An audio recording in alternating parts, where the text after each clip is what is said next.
बिस्मिल्लाहिर्रहमानिर्रहीम। अस्सलाम वालेकुम नादरीन, आप यूट्यूब चैनल देख रहे हैं। मैं इमरान खान हूँ।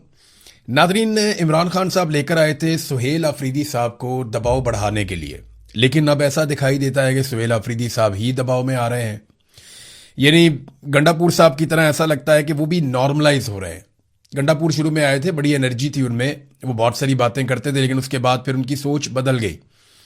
सुहेल अफरीदी साहब ऐसा लगता है कि उसी ट्रैक पे हैं। देखें, इसकी कुछ वजूहात होती है। नंबर एक, तो जब आप हुकूमत में होते हैं तो आप कमज़ोर होते हैं, आपके हाथ पांव बंधे हुए होते हैं। हुकूमत से बाहर आप ज़्यादा मजबूत होते हैं। नंबर दो, पार्टी रहनुमाओं ने सुहेल अफरीदी का वैसे साथ नहीं दिया जैसे तवक्को की जा रही थी। नंबर तीन, सुहेल अफरीदी को नाकाम करने की कोशिशें सिर्फ पाकिस्तान की मिलिट्री एस्टेब्लिशमेंट ने नहीं की, बल्कि पाकिस्तान तहरीक इंसाफ के अंदर भी लोग हैं, बाहर तो हैं ही, अंदर भी लोग हैं जिन्होंने कोशिश की कि सुहेल अफरीदी को नाकाम किया जाए। फिर सुहेल के पास मौका था कि वो इमरान खान की हदायत पर अमल करते और बड़े पैमाने पर स्ट्रीट मूवमेंट का आगाज करते, नौजवानों को अपने साथ इकट्ठा करते। लेकिन अब ऐसा लगता है कि ये मौका ज़ाया होता हुआ नजर आ रहा है। यानी जैसे ये मौका मिल गया था ना, ये बड़ा शानदार मौका था। एक दफ़ा एनर्जी आई थी सबके अंदर और ये कहा भी गया था कि नौजवानों की एक बड़ी शानदार तंजीम बनाई जाएगी, लोगों को इकट्ठा किया जाएगा, उनको मुत्तहिद किया जाएगा और फिर एक बड़ी ताकत खड़ी होगी। तो सुहेल अफरीदी, जिन्होंने इमरान खान साहब की रिहाई के लिए तहरीक चलानी थी, वो अब अपनी हुकूमत की बका के लिए भी कुछ हद तक मजबूर होते जा रहे हैं और खबरें भी चलवाई जा रही हैं, जिनमें बहुत सारी खबरें जाली भी हैं। ऐसा नहीं है कि सारी खबरें जो हैं वो ठीक हैं। खबरें चलाई जा रही हैं कि जनाब 50 बंदे सुहेल अफरीदी से नाराज होकर उन्होंने कोई अलग ग्रुप बना लिया। ऐसा नहीं है। ये तादाद इक्का दुक्का 5, 7, 10 तो हो सकते हैं, इतने ज्यादा हो नहीं सकते। वजह यह है कि यहां पे वोट इमरान खान को पड़ता है। ये अरकान असेंबली में से बहुत कम ऐसे हैं जिनके को थोड़े बहुत अपने वोट भी हैं। ज्यादातर इमरान खान के वोट पर जीत कर आए हुए हैं। तो ये मुमकिन नहीं है कि वो इमरान खान के खिलाफ जाकर कोई फैसला कर लें। हाँ, इख्तलाफात हो सकते हैं, लेकिन ऐसी कोई बगावत वाली बात नहीं है। नाराजगी एक अलग बात है। इस तरह तो PMLN के अंदर हर बंदा ही शहबाज शरीफ से नाराज है और मरीम नवाज से नाराज है कि वो हमारे काम नहीं करते, हमारी बात नहीं सुनती, हमें इज्जत नहीं देते। लेकिन वो हुकूमत तो नहीं गिरा रहे, कोई बगावत तो नहीं कर रहे। तो यहां पे बगावत का इम्कान कोई नहीं है। लेकिन अब ये ख्वाहिश है पाकिस्तान की मिलिट्री एस्टेब्लिशमेंट की, वो खबरें भी बहुत अजीब तरीके से चलवाते हैं। तो पहले तो एक इसको अलग कर लेते हैं कि सुहेल अफरीदी के पास जो मौका था और शायद अब भी है, वो उस मौके से फायदा नहीं उठा रहे। अगर वो नौजवानों को अपनी ताकत बना लेते तो पार्टी भी उनके पीछे खड़ी होने पर मजबूर हो जाती है और एस्टेब्लिशमेंट भी उनसे इज्जत के साथ बात करने पर मजबूर हो जाती। लेकिन वो नौजवानों को अपनी ताकत बनाने की बजाय दीगर एक्टिविटीज में लग गए। अब उसकी वजह से वो जो एक पावर उनके पास थी, जो एक मौका था, ऐसा लगता है कि शायद वो जाया करते चले जा रहे हैं। अभी भी बहुत देर नहीं हुई है। अगर वो इस तरफ चलेंगे तो यहां उन्हें ताकत मिलेगी और यही ताकत उन्हें टेबल के ऊपर मजबूत करेगी। सियासतदान ने एंड ऑफ द डे बात ही करनी होती है। एक बात मुझे बड़ी जबरदस्त लगी थी नवाज शरीफ की और मरियम नवाज की। इन लोगों ने जब इनके ऊपर बुरा वक्त चल रहा था तो इन्होंने कहा था कि मुजामत होगी तो मफामत होगी। यानी अगर आपने एस्टेब्लिशमेंट के साथ बैठना है और उनको अपनी शराइत के ऊपर आपने लेकर आना है तो फिर आपको सख्ती के साथ डील करना पड़ेगा, अपनी ताकत शो करनी पड़ेगी। जब आप पावर शो करते हैं और वो दीवार के साथ लगते हैं तो फिर आपके साथ बैठकर बात करते हैं, आप टेबल के ऊपर, आपकी पोजीशन बेहतर होती है। अदरवाइज फिर आप सिसकते रहते हैं, आप मांगते रहते हैं और वो आपको आसरा देते रहते हैं। ट्रक की बत्ती है, उसके पीछे उन्होंने आपको लगाना है और वो फिर आप लगे रहे, आपकी मर्जी है। तो इमरान खान के खिलाफ जो भी अभी जाएगा, फिलहाल वो उसका पाकिस्तान तहरीक इंसाफ में मुस्तकबिल कोई नहीं है। सियासी नुक्ता नजर से भी उसको बहुत डैमेज होगा। तो एक और खबर भी चलवाई गई कि इमरान खान सुहेल अफरीदी से नाला हैं। अच्छा, ये खबर अब चली है। इमरान खान साहब की आखिरी मुलाकात हुए भी कोई 1 महीने से ज्यादा शायद गुजर गया। यानी अप्रैल में कहीं पे कोई मुलाकात हुई थी, ये मई का महीना भी पूरा गुजर गया। अब जाके ये खबर बाहर आ रही है कि जनाब इमरान खान सुहेल अफरीदी से नाला है। पाकिस्तान की जो मिलिट्री एस्टेब्लिशमेंट है ना, इन्हें बयानिया बनाना आया ही नहीं। इन्हें समझ ही नहीं आई कि बयानिया बनता कैसे है, ना इनका दिमाग काम करता है। पाकिस्तान की यूथ बहुत आगे निकल गई है, नौजवान बहुत समझदार हैं। उन्हें समझ आ जाती है कि यार इमरान खान को मिलया कोई नहीं, ये खबर निकाल के चलवा रहे हैं मीडिया के ऊपर कि जनाब इमरान खान सुहेल अफरीदी से नाला है। तो ऐसे कैसे हो गया भाई? इमरान खान से उनकी बहन की मुलाकात करवाएं, किसी और की मुलाकात करवाएं, वो बाहर आकर बताए कि जनाब इमरान खान बहुत सख्त नाराज है सुहेल अफरीदी से और ये मामला हो गए। अगर तो ये कर सकते हैं तो ऐसे करें ना। इमरान खान से आपको पता है मुलाकातें बंद क्यों हैं? उसकी चंद वजूहात है। नंबर 1, आसिफ मुनीर साहब से बर्दाश्त ही नहीं हो पा रहा कि उनके ऊपर तनकीद होती है, और वो तनकीद तभी होती है जब इमरान खान साहब से जेल में कोई मिलता है। तो आसिम मुनीर साहब की बर्दाश्त खत्म हो गई है और वो थक गए हैं, हार गए इमरान खान के सामने कि इमरान खान का मुकाबला नहीं किया जा सकता। तो अब उन्होंने अपना एक फस्तायत अपना ली है कि मैं मिलने नहीं दूंगा। गैर कानूनी गैर आईनी हथकंडे अब शुरू हो गए। वैसे शुरू से ये चलते हैं, हमेशा पाकिस्तान में यही किया। पाकिस्तान की मिलिट्री एस्टेब्लिशमेंट ने, जर्नैलों ने ताकत के बलबूते भी किया जो किया। तो ये कुछ मुख्तलिफ नहीं कर रहे, इनसे पहले वाले भी यही करते थे, ये भी वही कर रहे हैं, लेकिन जरा शिद्दत बढ़ गई है, बहुत ज्यादा बढ़ गई है बल्कि। तो एक तो ये वजह है कि ये हो जाता है। दूसरा ये कि इमरान खान जब जेल से बात करते हैं तो बहुत मोटिवेशन मिलती है पाकिस्तान तहरीक इंसाफ को, पाकिस्तान के नौजवानों को, यूथ को, सोशल मीडिया को, वो बड़ी एनर्जी मिलती है। तो वो जेल के अंदर से कैदी नंबर 804 से जो बंदा मिलकर आता है ना, वो जो एनर्जी फेंकता है वो पूरी दुनिया में जाती है। पाकिस्तान तहरीक इंसाफ के वर्कर्स हों या आम पाकिस्तानी ओवरसीज हों या सोशल मीडिया हो, हर तरफ उसका असर नजर आता है। ये उससे बहुत तंग थे, लिहाजा इन्होंने मुलाकातें ही बंद कर दी। अब ये कहते हैं जनाब के इमरान खान साहब ने अंदर से कोई पैगाम भेज दिया और नाराज हो गए। भाई कोई मिलेगा तो नाराज होंगे ना, ऐसे थोड़ी खबरें निकल जाती हैं। एक तो इनका दिमागी काम नहीं करता, कोई इस बात पे यकीन ही नहीं करेगा। अच्छा, जब तवज्जो आपकी इन चीजों पे होती है ना, तो मेन चीजें आपके हाथ से निकल जाती हैं। मिसाल के तौर पे पाकिस्तान में जो गर्दिशी कर्जा है इस वक्त, देखें पाकिस्तान में सरमायाकारी के बारे में लोग पूछते रहते हैं। तो मेरी तो ख्वाहिश है कि पाकिस्तान में बहुत सारी सरमायाकारी जाए, लोग पाकिस्तान में पैसा लगाएं, लोग पाकिस्तान में कारोबार करें, पाकिस्तान की मईशत चलनी चाहिए। लेकिन हालात कोई नहीं है, क्योंकि वहां पे पाकिस्तान की मिलिट्री एस्टेब्लिशमेंट ने सारे इदारों को कंट्रोल किया हुआ है और जब चाहते हैं जिसका चाहते हैं बाजू मरोड़ के कारोबार तबाह कर देते हैं। अगर आपने उनके मफाद के खिलाफ या उनके मफाद के लिए आप काम नहीं कर रहे, आप उनको फायदा नहीं दे रहे, तो वो आपके साथ कुछ भी कर सकते हैं। और अपने फायदे के लिए उन्होंने देखे पाकिस्तान की क्या हालत कर दी है, तो किसी कारोबारी आदमी की वो क्या हालत करेंगे। फिर उनके नीचे छोटे छोटे बहुत सारे फ़िरौन बन गए, जैसा कि मावराए अदालत वहां पे कत्ल कर दिया जाता है इंसानों को, बड़े पैमाने पर किया गया है। जैसा कि कोई आपके खिलाफ हो गया कारोबार में, तो वो आपके खिलाफ कोई इल्जाम लगाएगा, सीसीडी से आपको मरवा देगा, ये भी हो सकता है। जैसा कि जज को कह के आपका कारोबार छीना जा सकता है।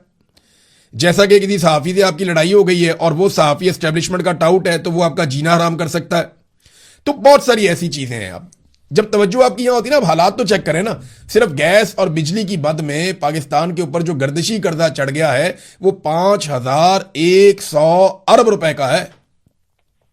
5100 अरब रुपए का गैस और बिजली में गर्दिशी कर्जा, ये रिकॉर्ड हो गया। फिर जो बैरूनी कर्जा पाकिस्तान ले रहा है 137 अरब डॉलर्स, ये हो गया 137 अरब डॉलर बैरूनी कर्जा। 1 अरब डॉलर के लिए ना आप IMF के पैरों में जाके गिरते हैं। 1 अरब 1.5 अरब ये आपने किस्त लेनी है तो आप IMF की मिन्नत और तरला करते हैं। 1 अरब डॉलर आपने वापस करना हो तो आपको मुसीबत पड़ जाती है। अभी आपने UAE का थोड़ा सा पैसा वापस करना था। UAE का थोड़ा सा पैसा वापस करने के लिए आप सऊदी अरब जाते हैं, वहां पे आप अपनी फौज भिजवाते हैं, आप अपने जंगी तैयारे भिजवाते हैं, आप बार बार वहां पे मुज़ाकरात करते हैं, आप मिन्नत तरला करते हैं, अपनी पूरी की पूरी पॉलिसी को तब्दील कर देते हैं, हुकूमत, कैबिनेट, पार्लियामेंट सबको बाईपास करके आप फैसले कर लेते हैं। फिर जाके आपको थोड़े से पैसे मिलते हैं जिनसे आप 2 अरब डॉलर के आपने जनाब UAE का पैसा वापस करना है। तो UAE का पैसा 2 अरब डॉलर वापस करने के लिए आपको इतने पापड़ बेलने पड़े। पाकिस्तान के ऊपर टोटल जो बैरूनी कर्जा बन गया है वो 137 अरब डॉलर्स हैं। ये मैं सिर्फ बैरूनी कर्जा बता रहा हूं, अंदरूनी कर्जे इसके अलावा हैं। मजमूई तौर पे तो थोड़ा अर्सा पहले ये फिगर आया था 97,300 अरब रुपए का, अब तो इससे भी ज्यादा बढ़ गया होगा जिस तरह ये कर्जा लेते चले जा रहे हैं। नादरीन, बलूचिस्तान में लगातार दहशतगर्दी के वाकयात हो रहे हैं। एस्टेब्लिशमेंट की तवज्जो इस पे है कि सुहेल अफरीदी के खिलाफ खबर चलाएं, पार्टी के अंदर किसी किस्म की बगावत करवाएं, कोई MNA इधर कर दें तो MPA उधर कर दें, तो आईनी तरमीम की तैयारियां करें, और जनाब फील्ड मार्शल को मजीद कैसे खुश रखना है, उन्हें मजीद इख्तियारात कैसे देने, वो इस चक्कर में बेचारी एस्टेब्लिशमेंट दिन रात यही काम करती है। इमरान खान की मुलाकातें कैसे रोकनी है, जजों को कैसे कंट्रोल करना है, मुखालिफ आवाजों को कैसे दबाना और कुचलना है, वो इन चक्करों में है। उधर बलूचिस्तान हाथ से निकलता जा रहा है। पाकिस्तान के जो समझदार पॉलिटिकल लीडर्स हैं वो बार बार ये कहते हैं कि बलूचिस्तान हाथ से निकल रहा है। फजलुर रहमान ने कई मरतबा कहा कि आपका बलूचिस्तान पे कंट्रोल ही खत्म हो गया, 80% बलूचिस्तान आपके कंट्रोल में ही नहीं। लगातार दहशतगर्दी के वाकयात वहां पे हो रहे हैं, एक के बाद एक वाकया हो रहा है। नौशकी RCD की जो शाहरा है वहां पे बड़ा खौफनाक वाकया हुआ, सैकड़ों कंटेनर्स को रोक लिया गया। ये तजारत का माल लेकर जा रहे थे और इन कंटेनर्स की चेकिंग की गई। फिर 4 कंटेनर्स के तो विजुअल्स मैंने देखे जिन्हें आग लगा दी गई, और दिन दहाड़े ये हो रहा है। यानी इसके आसपास जहां पे ये कंटेनर्स जलाए गए हैं ना, जहां पे नाकाबंदी करके इन अनासिर ने रोका है ताजरों के माल को। मेन शाहरा है ना, मेन रोड है जहां से तजारत हो रही है, वो मेन रोड ही होगा। गलियों में तो तजारत होती नहीं है, ना पहाड़ों में होती है, तो मेन शाहरा से ही आपको जाना होता है। इस मेन शाहरा के आसपास 3000 FC एहलकार तैनात हैं। जो डाटा है उसके मुताबिक ये जो रास्ता है जहां पे ये सब कुछ हुआ, इसके आसपास मकामी आबादी का ये कहना है, या मकामी अफराद हैं वो ये क्लेम करते हैं कि 3000 FC एहलकार यहां पे हैं, और ये चंद 100 लोग आते हैं और आकर सारे माहौल को यरगमाल बना लेते हैं, और जो दिल करता है मनमानी करते हैं। वहां पे उन्होंने चेकिंग करने के बाद कंटेनरों को आग लगा के करोड़ों का ताजरों का माल जला दिया उन्होंने। ये हो रहा है जनाब पाकिस्तान में। अब इसमें ना एक और खेल भी है, ये मैं आपको बता देता हूं। ये जो कंटेनर्स जले हैं ना, ये बिला वजह नहीं जले। जरा थोड़ी सी आप इंक्वायरी करें कि ये कंटेनर्स हैं किनके और ये जले क्यों हैं। सिर्फ आप चेक करें कि इनकी इंश्योरेंस कहां पे हुई थी और कितने की हुई थी, और इसके अंदर माल कौन सा बताया गया था। यहां पाकिस्तान में बड़े खांचे चल रहे हैं, सारे इन्वॉल्व हैं। मुझे मेरे एक सोर्स ने यह बताया कि जनाब यहां यह भी होता है कि आप कंटेनर यहां से गुजारेंगे, फलानी जगह के ऊपर दहशतगर्दों का अटैक होगा, आपका कंटेनर जो है उसका यह नुकसान हो जाएगा, और उसके बाद आप इंश्योरेंस ले लीजिएगा, क्लेम कर दें ज्यादा माल, डालें कम माल, या इसके अंदर रखो कुछ और, क्लेम कुछ और करो। यानी अजीबो गरीब किस्म की पाकिस्तान में गेमें हो रही, हर बंदा दिहाड़ी लगा रहा है, इदारे भी इसके अंदर मुलविस हो गए। तेल की स्मगलिंग कर करके इन्होंने पाकिस्तान का भट्टा बिठा दिया है। आप चमन बॉर्डर पे चले जाएं, जो जहान की स्मगलिंग वहां पे हो रही होती है, तुर्खम बॉर्डर के ऊपर बेशुमार स्मगलिंग हो रही होती है, और है कौन वहां पे? पाकिस्तान की फौज है वहां पे, वो ड्यूटी कर रही है। स्मगलिंग रुक ही नहीं रही, किसी सूरत स्मगलिंग रुकने का नाम ही नहीं ले रही, और उससे लोग बहुत पैसा भी बनाते हैं। अब नाज़रीन, अब्राहम अकॉर्ड के हवाले से डोनाल्ड ट्रंप ने जो स्टेटमेंट दिया उसका जवाब देने के लिए भी कोई तैयार नहीं है।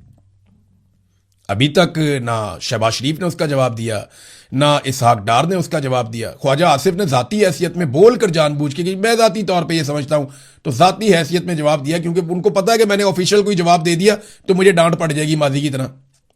पहले भी उनसे ट्वीटें डिलीट करवाई गई हैं ख्वाजा आसिफ से, इसराइल के खिलाफ ट्वीट करके उनको डिलीट करनी पड़ गई, इतने बेचारों के पतले हालात हैं।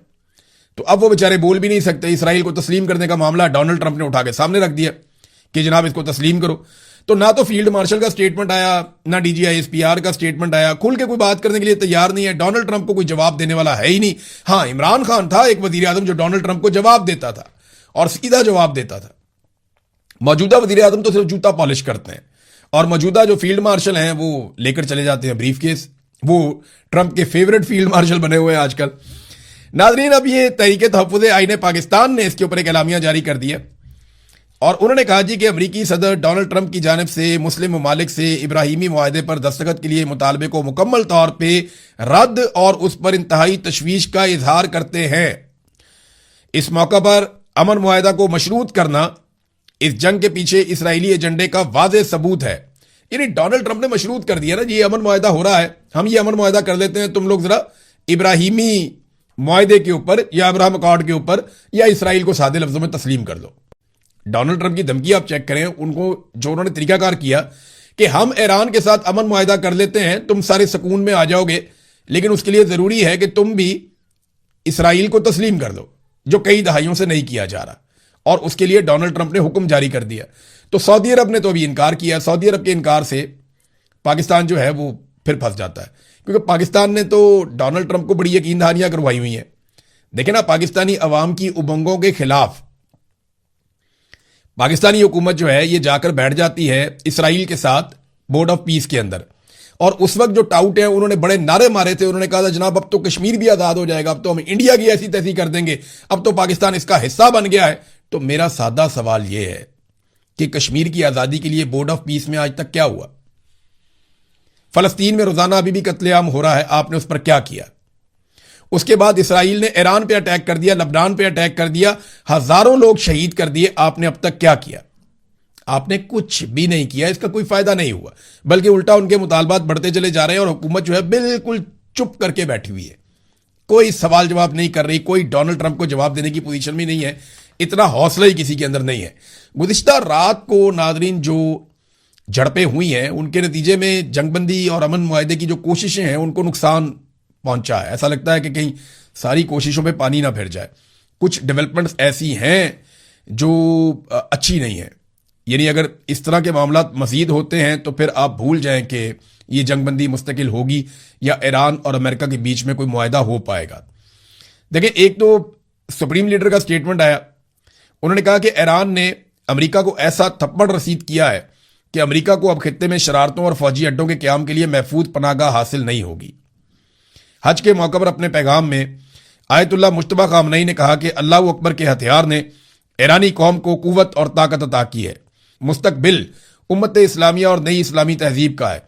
तरक्की और खुशहाली के लिए इस्लामी ममालिक दोस्ती और ताउन को बढ़ाएं। फिर ईरान ने एक बड़ी जो अहम शर्त थी इस मुआहदे की, जो आबनाए हुर्मुज़ को फौरी तौर पे खोल दिया जाएगा पहले की तरह, यह अमेरिका की शर्त है, जिसके बारे में दावा किया जा रहा था कि यह मनवा लिया गया। डोनाल्ड ट्रंप ने अपने ट्वीट के अंदर कहा कि आबनाए हुर्मुज़ मुकम्मल तौर पे खुल जाएगी, लेकिन ईरान ने वादे कर दिया। उनका स्टेटमेंट आ गया ईरान का, और यह दो टोक स्टेटमेंट है। उन्होंने कहा कि आबनाए हुर्मुज़ को किसी भी सूरत मुज़ाकरात का हिस्सा नहीं बनाया जाएगा, जैसे बाजी में जोहरी मामले पर मुज़ाकरात किए गए थे। ईरान ने कहा कि अगर अमरीकी नाकाबंदी खत्म हुई तो आबनाए हुर्मुज़ से गुजरने का निजाम ईरान के तय करदा उसूलों के तहत चलाया जाएगा।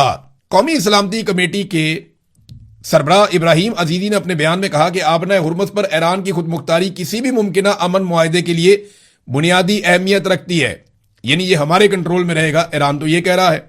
डोनाल्ड ट्रंप का जो मौक़िफ़ है वो मुख्तलिफ था। फिर अमेरिका ने एक काम किया जिससे मामला और कटाई में जाएंगे, यानी अमेरिका ने ईरानी वज़ीर ख़ारजा अब्बास अरागची को वीज़ा देने से इनकार कर दिया, क्योंकि उन्हें जाना था सलामती कौंसिल की बहस में। अब अक़वाम मुत्तहिदा जो है वो उसका दफ्तर अमेरिका में है, और तमाम ममालिक को इस बात का हक है कि वो अक़वाम मुत्तहिदा में जाएं और जाकर अपनी बात कहें, लेकिन वीज़ा जो है वो अमेरिका से लेना होता है। और अमेरिकन गवर्नमेंट ने वज़ीर ख़ारजा अब्बास अरागची को वीज़ा देने से इनकार कर दिया। अब ये एक ऐसी डेवलपमेंट है जिसपे अमेरिका पे तनकीद भी होगी, और ये नामुनासिब है। अगर कोई आपका दुश्मन भी है तो अक़वाम मुत्तहिदा में उसका उतना ही हक है जितना आपका हक है। फिर ईरान ने भी आगे से एक धमकी लगाई है, और मुसल्लह अफ़वाज के तर्जुमान ने कहा कि अगर ईरान के खिलाफ किसी भी किस्म की नई जारहियत की गई तो इसका सख्त और पहले से ज्यादा शदीद तरीन हम जवाब देंगे। दूसरी जानिब कतर से एक डेवलपमेंट आई नाज़रीन। एक तो कतर में जो ईरान के वज़ीर ख़ारजा और स्पीकर बाकर कालीबाफ ये लोग जो गए थे, तो बताया तो ये गया था कि ये उस चक्कर में गए हैं कि जो पैसा वहां पे फ्रीज है ईरान का $12 अरब, वो इनको दे दिया जाएगा। लेकिन अब खबर वहां से आ रही है कि वहां पे कुछ मुज़ाकरात हुए जिनकी तफसीलात नहीं बताई गई, क्योंकि कतर में अमेरिकन हर वक्त मौजूद रहते हैं और ये उनके वहां पे बहुत सारे दफातर भी हैं। तालिबान का दफ्तर भी कतर में था और वहां पे ही मुज़ाकरात होते थे। अब जब फाइनलाइज होंगी चीजें तो ये कतर का दफ्तर दोबारा खुल गया, यानी कतर के अंदर फिर से एक्टिविटी शुरू हो गई है। तो जो पैसों वाला मामला था उस पर भी कतर ने एक बात कर दी, और ये एक अहम शर्त बताई जा रही थी पूरी दुनिया के मीडिया में। कतर ने ईरान के साथ मुमकिन मुआहदे के बदले माली अदायगी से मुताल्लिक खबरों और अफवाहों को मुस्तरद कर दिया है। ईरान को माली अदायगी से मुताल्लिक गर्दिश करने वाली इतलात बेबुनियाद हैं। उनका मकसद जारी सफारती मुज़ाकरात को सबोटाज करना है। अब ना कतर का भी मौक़िफ़ आ गया, ईरान का मौक़िफ़ आपके सामने है। अमेरिका वीज़ा नहीं दे रहा, लेकिन इसके बावजूद उम्मीद की जानी चाहिए कि कुछ ना कुछ करके ये मुज़ाकरात आगे बढ़ेंगे और कोई ना कोई अमन मुआहदा हो जाएगा। इस बात की उम्मीद करनी चाहिए। अच्छा, हज के बाद सूरत हाल जो है वो मजीद क्लियर हो जाएगी, क्योंकि देखिए सऊदी अरब इस सारे मामले में एक बहुत बड़ा स्टेक होल्डर है। पूरी दुनिया से मुसलमान इस वक्त सऊदी अरब में मौजूद हैं। इस वक्त अगर खित्ते में कोई चिंगारी लगती है तो वहाँ सऊदी अरब के अंदर चीज़ें कंट्रोल करना इतना आसान नहीं होगा, क्योंकि वो मिलियंस की तादाद में मुसलमान वहाँ चले जाते हैं। बहुत बड़ी लाखों मुसलमानों की आबादी वहाँ पे जाती है हज करने के लिए। पिछले साल अल्लाह रब्बुल इज़्ज़त ने मुझे भी मौका दिया था। जितने लोगों ने इस साल हज किया है, आप सबको हज की मुबारकबाद।